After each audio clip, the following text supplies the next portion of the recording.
E aí galera, bora lá na nossa aula de sistemas lineares. Para isso a gente tem que falar um pouquinho sobre equações lineares, né? Qual o significado disso, como é que é a sua estrutura. Veja bem, uma equação linear, ela é toda equação em que as variáveis ela aparecem com um expoente de grau 1. Observe que o nosso x ele está elevado a 1, tá bom? E o nosso y também. Então aqui eu tenho uma equação linear, né? Ou seja, uma equação cujas variáveis são de primeiro grau, com duas variáveis. Essas equações lineares, elas têm uns significados no plano cartesiano, que daqui a pouquinho a gente vai comentar. Aqui eu tenho uma outra estrutura linear, né? Onde o expoente da variável x é 1, o do y é 1 e o do z também é igual a 1. Mas nesse caso, essa equação, ela possui três variáveis, tá certo? Aí bora ver. Como é que a gente encontra aqui soluções, ou seja, valores de x e y que satisfaz essa igualdade? A gente vai ver aqui que vai ter alguns possíveis valores que a gente vai encontrar. Para ser mais específico, a gente vai ter na realidade uma infinidade de resultados. Por exemplo, se o x assumir valor 2 e o y assumir valor 1, né? Aqui eu teria 4, né? X igual a 2, y igual a 1, daria 5. Ou seja, esse par ordenado 2 e 5 seria uma possível solução para a minha equação linear. Se eu coloco o x igual a 0 e y igual a 5, eu encontro uma outra possível solução para a minha equação. X igual a 5 meios e y igual a 0. Também eu tenho uma outra solução. Então essas soluções não necessariamente elas têm que ser inteiras, tá certo? Note que aqui eu tenho resultados não inteiros. E também elas não precisam ser positivas. Podem assumir valores negativos também. Por exemplo, se o x for menos 1, 7, né, no caso. X igual a menos 1, y igual a 7, teria 2 vezes menos 1, que daria menos 2. E menos 2 com mais 7 daria 5 como resultado. Pronto. Então, e assim por diante. Note que eu tenho aqui uma infinidade, né? Uma infinidade de soluções para essa equação. Por que eu tenho uma infinidade de soluções? A gente vai ver que essa primeira equação aqui, se isolarmos o y nela, por exemplo, a gente vai chegar em uma estrutura bem familiar, que é uma estrutura de uma equação do primeiro grau, né? Vai ficar y igual a menos 2x mais 5. E essa equação do primeiro grau, a gente sabe que ela geometricamente é representada por uma reta. E uma reta no plano cartesiano, ela possui infinitas soluções. Nesse caso aqui, eu tenho alguns pontos dessa reta, alguns, né? Mas na realidade, a reta é formada por infinitos pontos. Então, uma equação linear desse tipo, ela tem infinitas soluções e é representada geometricamente por uma reta. E as soluções são pontos que pertencem a essa reta. Já aqui eu também tenho uma infinidade de soluções, tá bom? Então na realidade aqui não seriam mais pares ordenados, seriam trincas. Então x igual a 1, y igual a 1 e z igual a 2. Então 1 mais 2 daria 5, né? Isso é uma solução. Uma outra possível solução, x igual a 0, y igual a 1 e x igual a 3. E assim sucessivamente, pessoal. A gente tem aqui também infinitas trincas, né? Que satisfaz essa equação. Essa equação aqui, geometricamente, ela é representada não mais no plano, e sim no espaço. A gente tem três eixos aí, o eixo x, que é o eixo das abscissas, o eixo y, que é o eixo das ordenadas, e o eixo z, que é chamado de eixo das cotas. Essa equação gera no espaço um plano. Então a gente vai ver que isso aqui são equações de planos, tudo bem? Pronto. Sabendo dessa introdução aqui sobre as equações lineares e tendo a noção geométrica do que ela representa, isso facilitará bastante o nosso conteúdo, tá ok? Então bora lá, bora iniciar os nossos sistemas lineares. São sistemas formados por equações lineares. Aqui eu estou colocando um sistema simples, que é um sistema que temos duas equações com duas incógnitas. E aí, ó, cada equação dessa representa no plano cartesiano retas, né? Representam retas. E a gente vai ver algo bem interessante. As retas, elas têm posições relativas, né, diferentes. Por exemplo, as retas podem ser retas concorrentes, quando elas possuem um único ponto em comum, né, quando elas têm um ponto onde elas concorrem. Quando isso acontecer, a gente vai dizer que o sistema é um sistema possível e determinado. A gente consegue encontrar a solução desse sistema e a solução ela é única, porque quando a gente quer encontrar uma solução do sistema, a gente está querendo encontrar pontos que satisfaçam simultaneamente as minhas duas equações. E nesse caso, o ponto que satisfaz as duas equações é o ponto de interseção delas, né? Agora, pode acontecer das duas retas serem retas paralelas distintas. Nesse caso, quando elas são retas paralelas distintas, elas não possuem solução. E o sistema é chamado sistema indeterminado. A solução é vazia. Ou seja, não existe valor de x e y que satisfaz simultaneamente as duas equações. E pode acontecer também das retas serem retas paralelas coincidentes. Ou seja, as retas têm a mesma inclinação e elas coincidem, né? Elas coincidem. Com isso, ela vai ter infinitos pontos comuns. Aí o sistema é chamado sistema possível, mas é indeterminado, né? A gente tem uma indeterminação, infinidade de soluções. Vamos lá. Bora relembrar alguns métodos aqui. Vou começar com os métodos do ensino fundamental, que é o método da adição. Esse método consiste no seguinte: você vai escolher uma variável, né, aleatoriamente, para fazer o cancelamento dela. Normalmente a gente escolhe aquela variável cujo coeficiente é igual a 1, mas nem sempre vamos ter equações com um coeficiente igual a 1. Nesse caso tem. Por exemplo, o y é uma variável boa para se cancelar, né? Para cancelar o y, basta eu multiplicar a primeira equação por 2. Por que 2? Note que na segunda equação aparece menos 2. E ao multiplicar a primeira equação por 2, vai ficar aqui 2y positivo e embaixo eu terei 2y negativo. E aí quando eu somar todos os termos dessa equação, as variáveis vão cancelar. Então, feito isso, eu vou ter aqui 4x mais 2y igual a 10 e 3x menos 2y igual a 4. Só fiz repetir a segunda equação. Aqui, ó, quando eu somar termo a termo, vai cancelar os valores de y. Eu vou ficar aqui com 7x, né, 4x mais 3, igual a 14. Com isso, eu vou encontrar o valor do x igual a 2. Pronto, acabei de encontrar o valor do x que satisfaz essa minha equação. Achando o valor do x, substitui em qualquer uma das duas equações anteriores. E aí você vai encontrar o valor do y. Eu vou substituir nessa primeira aqui. O dobro do x, então vai dar 4, mais y é igual a 5. Passo o 4 para o segundo membro, ele vai ficar 1. Y igual a 1. Com isso, eu acabei de encontrar a solução do meu sistema. É o par ordenado 2 e 1. Ou seja, esse 2 e 1 é o ponto de interseção dessas minhas duas retas. Essas minhas duas retas são retas concorrentes, tá bom? No plano cartesiano, iríamos estar com a situação algo desse tipo aqui, onde esse ponto é o ponto onde as retas concorrem. É a minha solução do sistema. Eu vou pegar o meu mesmo sistema e vou resolver ele pelo método da substituição. Bora relembrar agora o método da substituição. O método da substituição consiste em você isolar uma das variáveis, pode ser em qualquer uma das equações, também é preferencialmente, né, interessante a gente escolher aquela variável cujo coeficiente é igual a 1, porque assim a gente não trabalha com frações. E nesse caso, a primeira equação seria a melhor equação para a gente trabalhar, já que a gente tem o coeficiente de y igual a 1.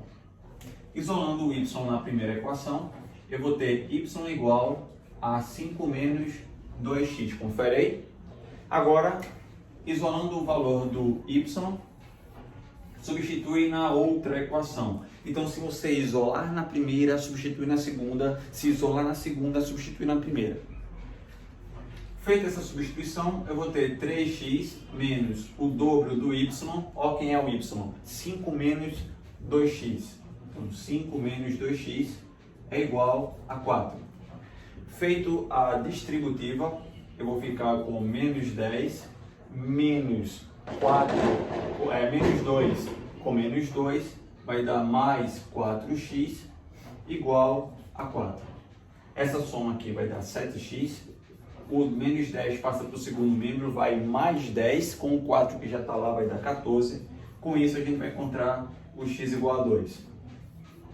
E aí, substitui onde está o y isolado, fica mais fácil, mais prático. Ficaríamos com o y igual a 5 menos o dobro do x. Como x vale 2, fiz a substituição e encontrei o y igual a 1. Novamente encontrei a minha solução do sistema, que é o par ordenado 2 e 1. Note que a solução final é a mesma, porque o método ele não muda o resultado, né? É só uma maneira diferente da gente resolver. Então você escolhe aquele que for mais conveniente para vocês, tá bom? Eu peguei aqui exemplos de equações lineares, né, que são relativamente simples para o nosso concurso. Interessante seria a gente trabalhar com equações lineares com 3 equações e 3 incógnitas, aí as coisas ficariam mais próximas da nossa realidade, tá ok? Porque aí o grau de dificuldade já fica um pouquinho maior, as contas ficam um pouquinho mais trabalhosas e as questões começam a ficar um pouco mais interessantes. Pronto, agora ver mais um método que é conhecido como método de Cramer, tá? Esse método de Cramer ele já é mais usado no ensino médio, né? No ensino médio, você aprende no segundo ano. E esse método ele trabalha com determinantes. A gente vai, nesse caso aqui, a gente vai montar 3 determinantes, tá bom? Um determinante que eu vou chamar de DI, que é o determinante da matriz incompleta, que é formado apenas pelos coeficientes das variáveis. Nesse caso, eu teria aqui os coeficientes de x, que é 2 e 3, e os coeficientes de y, que é 1 e menos 2. Além desse determinante, a gente vai formar mais 2 determinantes, que é um determinante em relação à minha variável x, que eu vou chamar aqui de dx, e vamos também calcular o nosso dy. Como é que é formado esse dx e esse dy? É bem simples. É só a gente pegar os termos independentes do meu sistema, que nesse caso aqui é o 5 e o 4, e ele vai ser substituído nos coeficientes de x. De um outro modo, né, é só a gente substituir a coluna que foi formada pelos coeficientes de x pelos termos independentes. Feito isso, eu ficaria com 5 e 4 e 1 e menos 2. Note que a coluna do y não mexi. Eu só substituí o 5 e o 4 no coeficiente de x. O dy vai fazer o mesmo esquema, mas a gente vai substituir na coluna do y. Então, a do x fica inalterada e a do y vai assumir o valor 5 e 4. Pronto. Montou os 3 determinantes, bora calcular o valor de cada um deles. A multiplicação aqui, ó, a diagonal principal vai dar menos 4, menos a secundária, resultado vai dar menos 7. Menos 7 é o valor do DI. Bora achar o DX. Diagonal principal vai dar menos 10, menos a secundária que vai dar 4, então vai dar menos 14. E o DY? Diagonal principal, que é 8, menos a diagonal secundária, que vai dar 15, isso vai dar menos 7. Pronto. Para encontrar o valor do x, é só você dividir o valor do dx que você encontrou pelo valor do dy. Desculpa, pelo valor do di. E o y, dividir o dy pelo valor do di. Ou seja, o dx a gente encontrou como resultado menos 14 e o di encontramos como resultado menos 7. Jogo de sinal, menos com menos vai dar mais, 14 por 7, 2. E o dy deu menos 7, dividido por menos 7, menos com menos vai dar mais, resultado 1. Esse sistema, ele é idêntico ao sistema que a gente estava trabalhando anteriormente, tá? Eu peguei o mesmo exemplo, só estou resolvendo por um outro método. E aí fica a seu critério agora qual é o método que você vai escolher para resolver esse sistema, tá bom? Esse método aqui, que é o método de Cramer, ele é bastante usado na discussão do sistema linear. E o que é essa discussão do sistema linear? Primeiro a gente tem que saber a classificação, né? Como classificar ele. Eu já comentei aqui com vocês inicialmente sobre o tipo de classificação. O sistema ele pode ser do tipo SPD, que é o sistema possível e determinado, é quando ele tem a solução única. Ele pode ser um sistema possível e indeterminado, que é o SPI, ele tem infinitas soluções. Ou o sistema pode ser impossível, que é o SI, é quando a solução é vazia. Todo sistema linear só tem esses três tipos de soluções, tá bom? Ou a solução é única, ou tem infinitas soluções, ou ela é vazia. Apenas essas três condições. Se fôssemos pensar na nossa estrutura, que a gente encontrou o valor do x, o valor do y, e se tivesse três variáveis aí, encontrar o z, da mesma maneira, dz por di. Note que qualquer uma das variáveis você vai encontrar através de uma divisão. E aí eu tenho que tomar um cuidado aqui, né? O cuidado da estrutura de uma divisão. É lembrar que em uma divisão, o denominador dela nunca vai poder assumir o valor zero se a gente quer encontrar um resultado para essa divisão. Então, para que o sistema seja possível e determinado, se eu quero que seja possível de a gente calcular essa solução e eu quero determinar ela, afirmar qual é o valor que ela tem, eu tenho que me preocupar com o denominador da minha estrutura. Lembrar que o denominador não vai poder zerar. E aí, nesse caso, a condição necessária para isso aconteça é que meu DI ele seja diferente de zero. E nesse caso teríamos uma solução única. Se fôssemos pensar no nosso sistema com duas equações e duas incógnitas, eu teria uma situação desse tipo. Duas retas concorrentes e ele tem um único ponto em comum, ok? Se eu for trabalhar lá com aquelas três equações e as três incógnitas, que cada equação daquela representa um plano, a gente, para ter um único ponto comum, é só você pensar num plano que contém duas paredes, né? Que contém duas paredes e o teto, né? O encontro delas.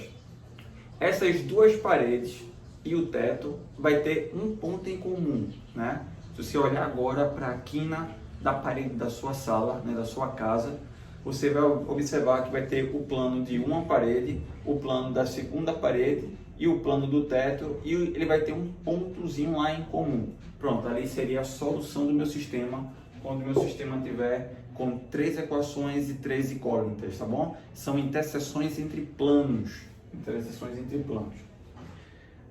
E quando é que o sistema é possível e indeterminado? Ora, quando tem infinitas soluções. E para isso acontecer, na matemática existem algumas indeterminações. Zero dividido por zero é um dos casos da indeterminação na matemática. Tem também infinito dividido por infinito, infinito elevado a infinito, zero elevado a zero. São exemplos de indeterminações. No nosso caso, a gente vai ficar restrito a zero dividido por zero, tá bom? Então, para que o sistema ele seja possível e indeterminado, tem que zerar o denominador, então tem que zerar o valor do DI e vai ter que zerar todos os outros determinantes também, dx, dy, dz, todos os determinantes são nulos. E aí o que vai acontecer?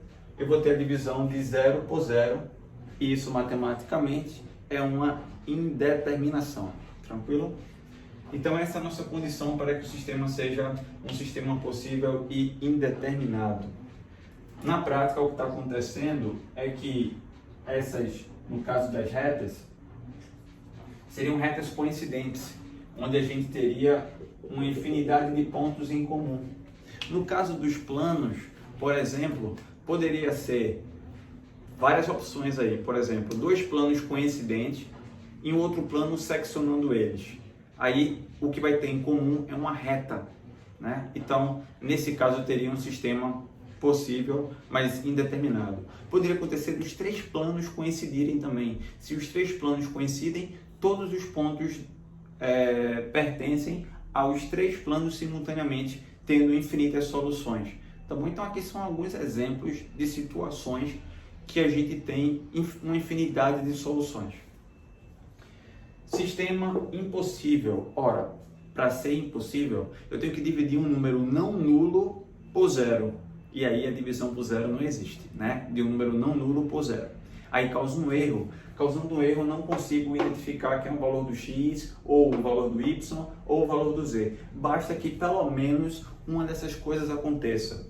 Então, para que o sistema seja impossível, é necessário que o DI ele seja igual a zero e, né, ou o DX não zere, ou o DY não zere, ou o DZ não zere, e assim por diante, tá certo? Aqui, os determinantes que estão no numerador, um deles, pelo menos, não pode zerar, tá bom? Porque assim vai ficar um número não nulo dividido por zero e vai causar uma inexistência dessa variável, né? Do valor que essa variável assume. Com isso, eu não consigo encontrar a minha solução, ou seja, o par ordenado que representa a solução do sistema ou a trinca que representa a solução desse sistema, no caso de um sistema linear com 3 equações e 3 incógnitas, tá bom? Se eu tiver equações lineares maiores, com mais equações e mais incógnitas, aí já parte para uma parte da álgebra abstrata, porque já foge do nosso visual. A gente consegue perceber quando a gente está trabalhando no plano, que é no caso das retas, no espaço, quando eu estiver trabalhando com interseções entre planos, mas quando passa por uma quarta dimensão, né, uma quarta variável, aí já foge do nosso mundo visual, aí já passa para uma matemática chamada matemática abstrata, tá ok? Mas o processo de resolução é o mesmo. Então, temos aqui essa nossa discussão do sistema. E o sistema, nesse caso, para ser impossível, ó, as duas retas são retas paralelas, mas são retas distintas. No caso dos planos, pode acontecer dos três planos serem paralelos, né? Pode acontecer também até mesmo os planos se cruzarem, os três planos aqui, tá certo? Então, o que está acontecendo? Não existe ponto que satisfaz todos esses três planos ao mesmo tempo. Então, isso aí também, alguns exemplos de situações de sistemas que são impossíveis. Tudo bem? Pronto, galera, bora iniciar agora alguns exemplos, tá, de concursos militares, né? Peguei aqui 2 exemplos do livro 1000 Questões de Matemática para Concursos Militares e eu escolhi inicialmente 2 concursos para trabalhar. A primeira questão, a questão 13 é do concurso da AFA e a questão 11 da Escola Naval. Então, a questão da AFA diz o seguinte, ele pergunta, determine quais os valores de K, né? Quais os valores de K que faz com que o meu sistema de equações admita uma única solução. Ora, para ele admitir uma única solução, qual tipo de sistema que ele tem que ser? É um sistema possível e determinado, é o nosso SPD.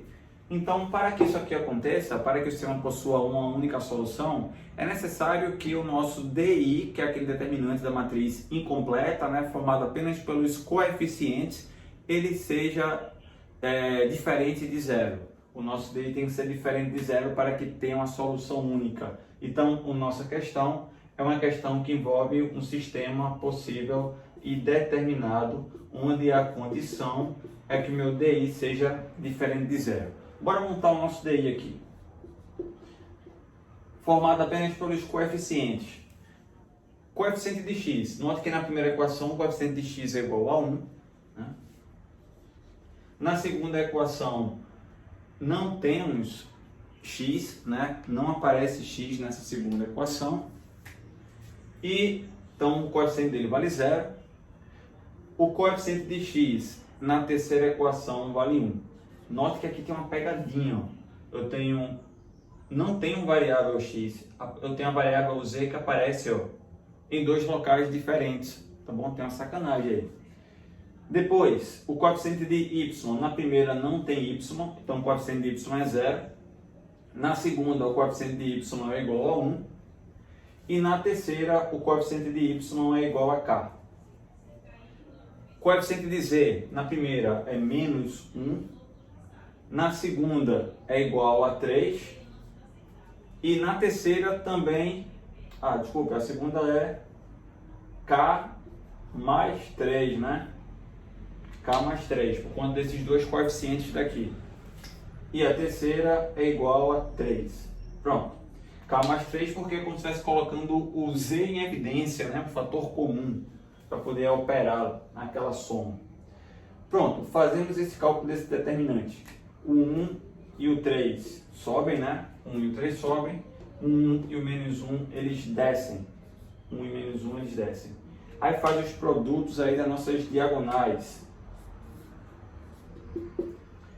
Essa primeira diagonal principal vai zerar. Essa segunda aqui vai dar 3, né? A terceira diagonal zera também. A secundária, lembra que a secundária a gente muda de sinal, né? Aqui, ó, vai trocar de sinal, então vai ficar menos k vezes k mais 3, tá bom? Essa outra daria menos 1, então a gente coloca mais 1, e a terceira vai zerar. Pronto, esse é o nosso DI, e o nosso DI tem que ser diferente de zero. Aplicamos distributivo aqui, organizamos, vai dar uma equação do segundo grau. Então, ó, eu tenho menos k ao quadrado, menos 3k, e 3 com mais 1 aqui, ó, 4, diferente de zero. Multiplico por menos 1, troco o sinal de todos os termos da minha equação, e aí, com isso, eu vou encontrar os dois valores que o k não pode assumir. K vai ser diferente de dois números que multiplicado tem que dar menos 4 e que a soma tem que dar 3 negativo. Então vai ficar menos 4 e 1. O produto é menos 4 e a soma vai dar 3 negativo, que é o oposto do B. Conclusão. Encontramos aí os valores possíveis para o K. A gente escreve a nossa solução dessa forma, que K pode ser qualquer número real, exceto o número menos 4 e o número 1. São os valores que ele não pode ser. Qualquer um outro valor, fora esses dois, que é o menos 4 e o 1, o K pode assumir que o nosso sistema terá uma única solução. Pronto, turma. Vamos agora para a questão da escola naval. A escola naval, ele quer que a gente encontre quais são os valores de M que faz com que o nosso sistema de equações ele seja impossível. Ora, qual a condição para que ele seja impossível? É necessário que o DI ele seja igual a zero, né? O DI ele tem que zerar para garantir que vai zerar o denominador da nossa fração, e um dos determinantes, seja o dx, seja o dy, ou seja o dz, né? Eles têm que ser diferente de zero. Se você observar na nossa estrutura, a gente tem aqui três equações, mas visualmente só aparecem duas variáveis aqui, o x e o y. Poderíamos completar o nosso sistema de equações considerando que o coeficiente de z em cada uma delas é zero. E aí ficaríamos com a estrutura para montar uma matriz 3×3.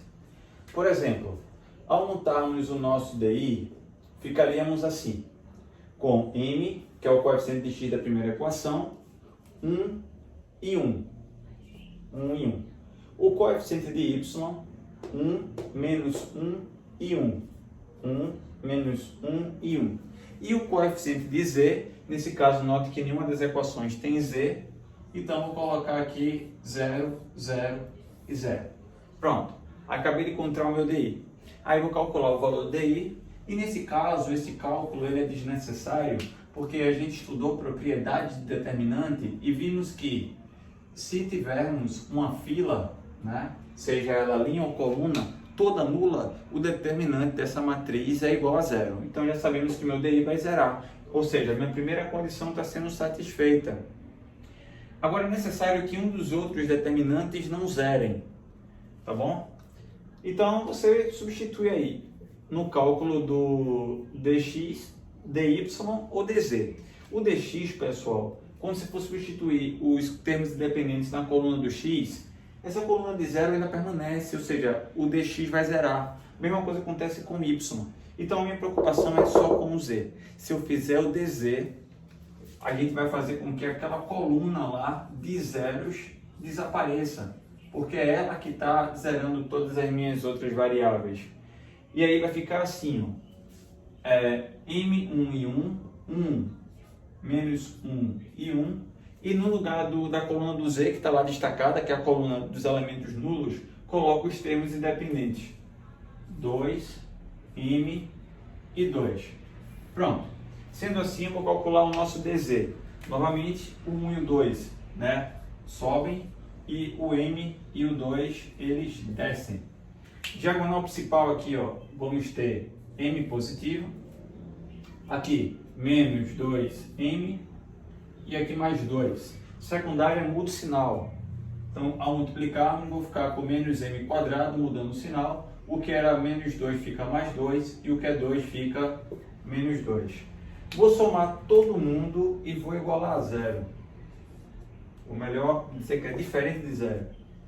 Que é o nosso dz. Vai ficar menos m quadrado, menos 2m, menos 2m, e menos m, que é menos 2 com mais m que está aqui. Esse 2 positivo cancela com esse 2 negativo, sobrando apenas 2. E aí, isso tem que ser diferente de zero. Ao multiplicar por menos 1, vou ficar com m quadrado mais m menos 2, diferente de zero. E aí eu vou encontrar os valores que o m não pode ser. M não pode ser quem? Dois números que multiplicados tem que dar o valor do C, tem que dar menos 2, e que a soma tem que dar o oposto do B, tem que dar menos 1. Então vai dar menos 2 e 1. Pronto. Ali são os nossos valores que o M não pode assumir. M não pode assumir nem o valor menos 2 e nem o valor 1. Tá ok? Então essa aqui seria a minha solução para a nossa questão 11 da Escola Naval. E aí, pessoal, temos ainda alguns tipos de sistemas, tá? Sistemas lineares homogêneos. O que são sistemas lineares homogêneos? Ora, sistemas homogêneos são aqueles sistemas cujos termos independentes são todos iguais a zero, tá bom? Todo sistema que tem essa estrutura. Então aqui eu estou pegando um exemplo de um sistema com 3 equações e 3 variáveis, que é o x, y e z, e esse a, b, c, d, e, f, g, h e i são os coeficientes. Então, se todos os termos independentes forem iguais a zero, aí esse sistema ele é um sistema homogêneo. Vou chamar só um detalhe aqui para vocês. Tem algumas questões que ele faz alguns tipos de pegadinha. Por exemplo, ele coloca aqui, digamos que tem uma equação com a variável x, y e z, e aí você olhando para esse sistema rapidamente pode pensar que é um sistema homogêneo, e na realidade ele não é, tá? Tem um penetra aqui, ó, tem um set, até mesmo a escrita dele é um pouco parecida com o Z, e aí você olhando rapidamente pode pensar que aquilo ali é um Z, tá? E isso é um sistema homogêneo, e começa a usar recursos, né, de conceito do sistema homogêneo. Na realidade, esse set aqui é o termo independente que ele está no primeiro membro. Ele teria que ser passado para o segundo membro, aqui ficaria menos 7.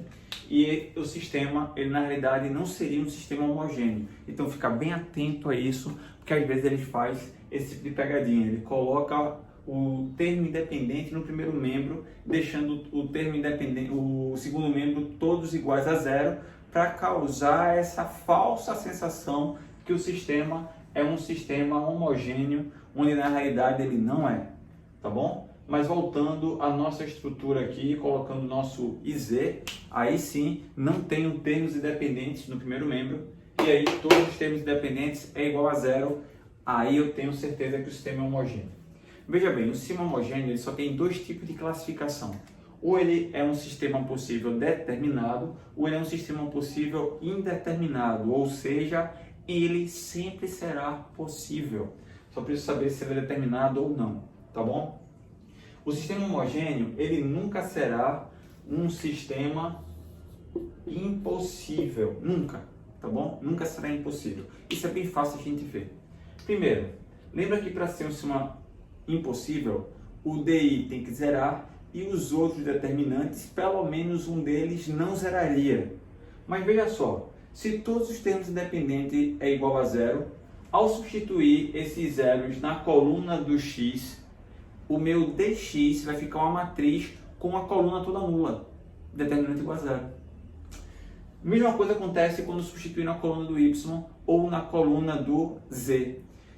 Tanto dx quanto dy quanto dz de um sistema homogêneo vai zerar. Então, por isso que ele não pode ser impossível. Então, só temos duas condições. Ou ele é SPD ou ele é SPI. E depende exclusivamente do valor que o DI tem. Se o DI ele não for zero, ele é SPD. E se o DI ele for igual a zero, é SPI. Apenas isso. Ou seja, trabalhar com o sistema homogêneo é trabalhar de maneira bem simples, tá? Só precisa fazer um único cálculo determinante. Isso já define o tipo de sistema, ok? Outro detalhe, o sistema homogêneo ele tem uma solução chamada de solução trivial.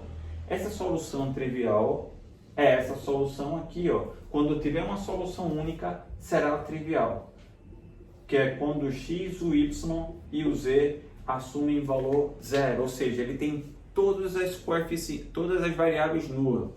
Ora, se o x for zero, o y for zero e o z for zero, está na cara que essa soma vai zerar. Mesma coisa, se o x for zero, o y for zero e o z também, isso também vai zerar. E a mesma coisa acontece na terceira equação. Ou seja, é uma solução chamada solução trivial, porque está na cara, é óbvio que isso aí é solução para a minha equação. Então, toda vez que a minha solução ela for única e o sistema for homogêneo, sem sombra de dúvida a solução é essa aqui, tá? Agora, quando ela é SPI, ela tem infinitas soluções. Isso significa dizer que, além dessa trivial, temos outras soluções diferentes dessa, tá bom? Então, teríamos infinitas soluções, porém, a trivial também é uma delas, tá bom? Também é uma delas. Então, isso aí é o nosso sistema homogêneo. E o que é que são os sistemas equivalentes? Ora, essa palavrinha equivalente, no nosso contexto, né, de sistema, quer dizer que são sistemas que possuem a mesma solução. Então, se ele tem a mesma solução, eles são chamados de sistemas equivalentes. Bora lá! Lembra que inicialmente a gente pegou modelos de sistemas bem simples, com duas equações e duas variáveis. E eu comentei que cada equação daquela representava uma reta no plano.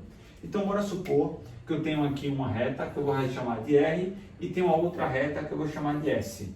Então, esse ponto de interseção entre essas duas retas é a solução para esse sistema de equações. Agora, imagine, né, que você tenha uma outra equação linear, uma outra reta e um outro par de retas. Mas esses dois pares de retas também se encontram, né, vamos chamar a reta R, S, T e V. Pronto. Essas duas outras retas também encontram no mesmo par ordenado. Ou seja, esse x0 e y0, ele é solução tanto do meu sistema cujas equações estão sendo representadas geometricamente pela reta preta, quanto ele é solução do sistema cujas retas são representadas pelas retas vermelhas. Ou seja, esse par, ele é uma solução que é comum, tá bom? Então, sistemas equivalentes. Dizemos que dois ou mais sistemas são equivalentes quando eles possuem a mesma solução. Fica aí esperto nessa dica, né, nesse vocabulário que pode aparecer dentro dos exercícios, né, falando esse termo, sistemas equivalentes. Pronto, mas vamos para mais duas questões do livro 1000 Questões de Matemática. Na questão da SpaceX, né, da página 169, questão 20, note que a gente tem aqui um sistema, e esse sistema, ó, é um sistema homogêneo. todos os termos independentes é igual a zero. Ele quer que você encontre qual é o valor de lambda para que esse sistema possua solução diferente da trivial. Ora, se ele tem que ter uma solução diferente da solução trivial, ele tem que ter, além da trivial, outras. Para isso acontecer, o sistema tem que ser um sistema possível e indeterminado. Então, para que o sistema homogêneo seja um sistema possível e indeterminado, é preciso que o nosso DI ele seja igual a zero. Vamos calcular o nosso DI, que é 1 lambda, o coeficiente de y, 1 menos lambda e menos 1, e o coeficiente de z, 2, 1 e menos 1. Pronto. Esse determinante ele tem que ser igual a zero para que ele tenha soluções diferentes da trivial. Então, o lambda e o menos 1 eles sobem e o 1 e o 2 eles descem, né? Fazendo aqui o nosso determinante da matriz 3 por 3. Diagonal principal, a multiplicação aqui vai dar lambda,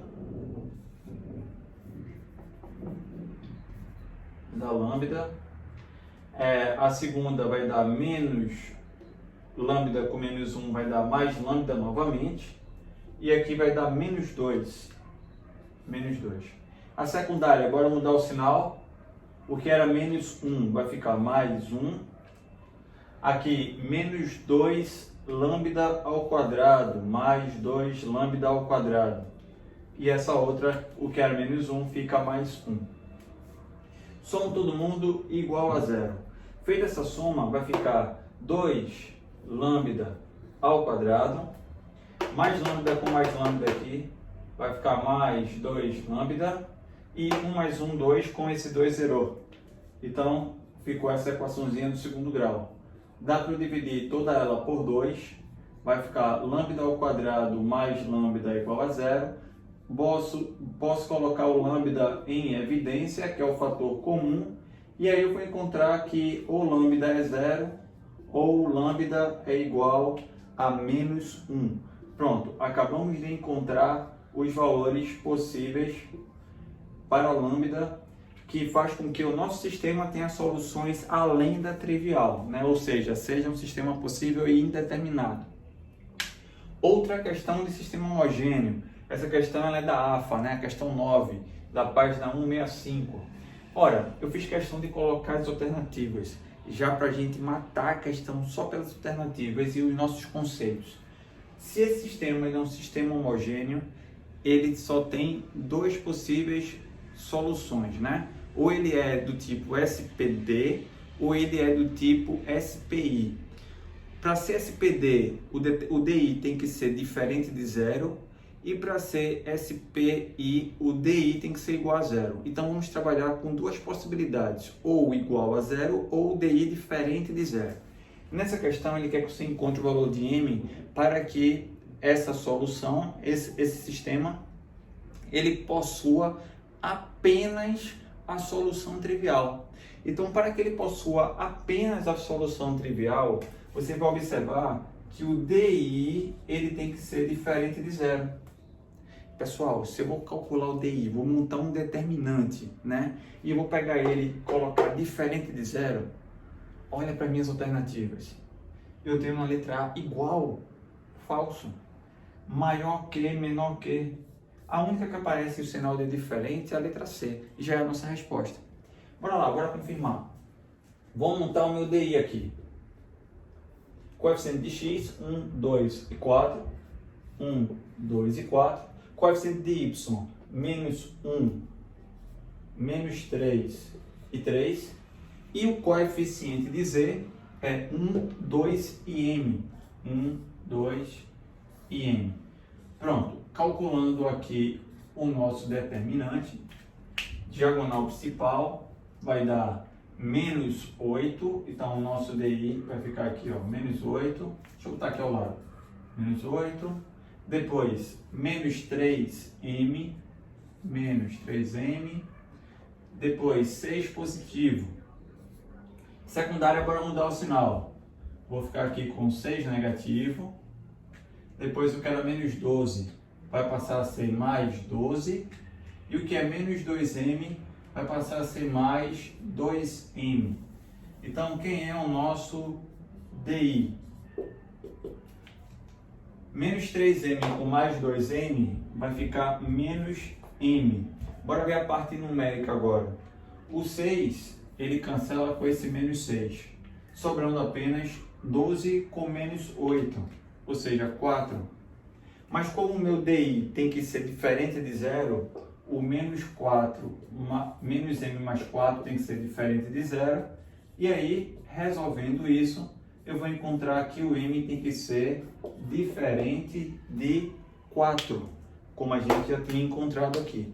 Ou seja, a questão, apesar de ser uma questão da AFA, apenas pelo seu conceito já dá para marcar as alternativas sem precisar fazer conta alguma. É isso que vai fazer um diferencial na hora da prova, na hora do concurso, você vai ganhar mais tempo ou não em relação aos seus adversários, tá bom? Pronto, turma, ficamos por aqui. Peguem os exercícios do 1000 questões, peguem os exercícios da apostila e malhem aí fundo fazendo esses exercícios para poder saber aplicar essas relações, esses conceitos que são importantes para o assunto de sistemas lineares. Note que as questões a gente basicamente trabalhou com o método de Cramer, porque a maioria dos exercícios que envolvem concursos militares, ele vai trabalhar com a discussão do sistema linear, tá bom? Fica essa dica aí para vocês, um abraço e bons estudos!